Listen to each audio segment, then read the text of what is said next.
પાટણ શહેરમાં બનેલા નવીન bus stand BU permission આપવામાં આવ્યું છે ત્યારે સ્ટેશન કન્સ્ટ્રક્શનનું પ્રથમ માળનું કામ ચાલુ હતું।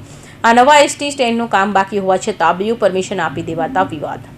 પાટણ શહેરમાં બનેલી નવીન બસ સ્ટેન્ડ બીયુ પરમિશન આપવામાં આવ્યું ત્યારે તારીખ 9/10/2025ના રોજ ગૂગલ મેપથી પ્રથમ માળનું કામ ચાલુ હતું। તેના ફોટો અને વિડીયો પણ લેવામાં આવેલ છે। બીયુ પરમિશન ત્યારે જ આપી શકાય જ્યારે બિલ્ડિંગ વપરાશ લાયક તૈયાર થઈ ગયું હોય ત્યારે, પરંતુ માત્ર ને માત્ર ભ્રષ્ટાચાર આચરીને બીયુ પરમિશન આપવામાં આવ્યું હોવાની શંકા સેવાઈ રહી છે। ત્યારે શહેર કોંગ્રેસ પ્રમુખ દીપક પટેલે ભ્રષ્ટાચારનો આક્ષેપ કરતા પ્રહાર કર્યો છે। ગૂગલ મેપથી તારીખ 10/9/2025ના ફોટો અને વિડીયો લીધેલા છે। એ પછી આવતીકાલે પણ પાછળના ભાગે ત્રીજા અને ચોથા માળની દુકાનો બનવાની હજુ બાકી છે।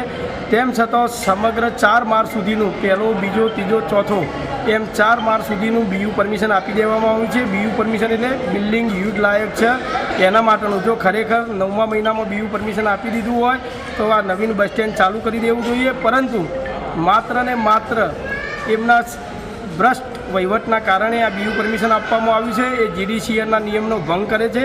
આની યોગ્ય તપાસ થવી જોઈએ। નાગરિકોને પાયાની સુવિધા મળે તે માટે બસ સ્ટેશન વહેલું શરૂ થાય એ જરૂરી છે। વધુમાં આ જ રોડ પર ખૂબ હોસ્પિટલો આવેલ છે, એટલે પણ જો બીયુ પરમિશન ન આપવામાં આવે તો નાગરિકોને ખૂબ હાલાકી પડે અને હોસ્પિટલના દર્દીઓને પણ તકલીફ પડે।